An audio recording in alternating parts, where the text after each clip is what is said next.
and speaking today. It was really, really good. I thoroughly enjoyed it. I haven't done one with you before. I've never heard you speak. Was that okay? Yeah, I only met you out in at restaurants and having fun. Never actually heard you speak.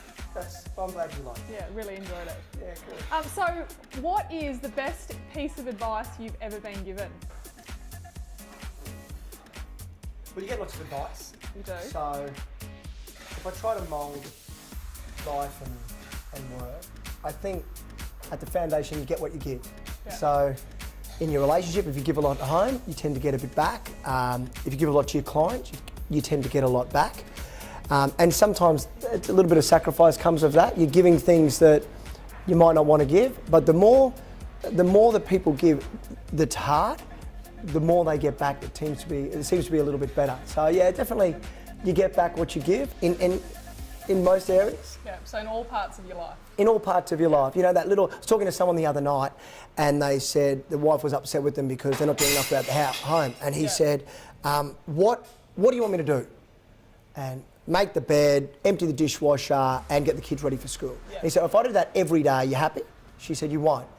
And so he made it a practice to do it every day. And he said, the relationship's never been better.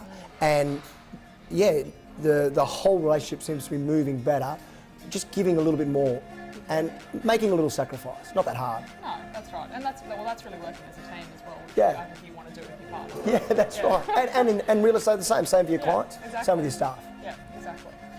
So what are the 3 attributes you think successful people have? I think they have a well-rounded view. So they have a direction. So they've got, and the direction can move, but they're hunting something. It's not just wake up and see. It's not just turn on the computer and see what emails I get and see what the day gives. So they've got a target, and they tend to know key elements about their business. So, for example, in real estate, I know that how I feel is important, how I look is important, the quality of the material I put out is important, and that I have relevant information about the topics I'm going to discuss. It can't be flowery. They need to have a plan around all of those parts. So I think really successful people, they know their product and they have a plan and a direction that they go to. Does that answer the question? Yeah, definitely. Yeah. So what's your inspiration? You know, I get inspiration out of lots of different things. I do lots of charity auctions. Yeah. And one of the joyful things about doing charity auctions is you get constantly reminded at these events how lucky you are. You know, so you go and do something for underprivileged people and you realise how fortunate we are. You go and do something for sick kids and you realise how lucky you are that your kids aren't sick. Yeah. And so it really allows you to be grateful. Yeah. And I have this little affirmation, don't tease me, that says... I believe in affirmations. Do you? Yeah, I definitely do. I sort of say it if I'm having an off day. I say, you know, I'm lucky. I was born in Australia. I'm in love. I have 3 happy, healthy children.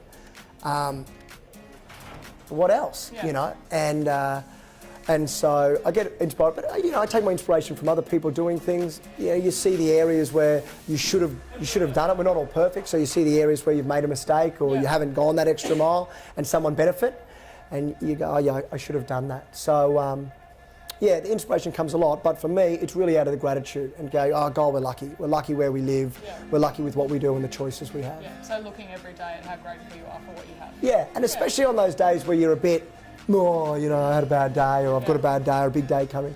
Come on, what's a bad day for us? A hard phone call? Yeah, sure. You know, it's not that bad. Yeah, let's look at the reality of it. Yeah, sure. Okay. Well, I suppose that comes to my next question, which is how do you overcome a bad day that we do have sometimes in real estate?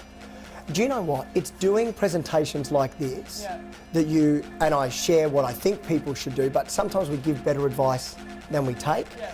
And because I get to do this a lot, I'm reminded of giving other people advice on what they should do, which reminds me what I should do. And so I do have a set of things that I know if I'm off that I need to. So last night I went out to dinner and I thought, and the kids were a bit off through the night, I was a bit tired. So this morning I thought, well, what are the things, I'm not at a 10 right now, what are the things that put me in a good mood? So I listened to the song that gets me a bit excited at the moment. What's that song, Haesley? Actually, at the moment, it's an old song. It's Paul Simon's Me and Julio Down by the Schoolyard. Nice. And I've got my little 2-year-old boy Teddy, and we sort of dance around.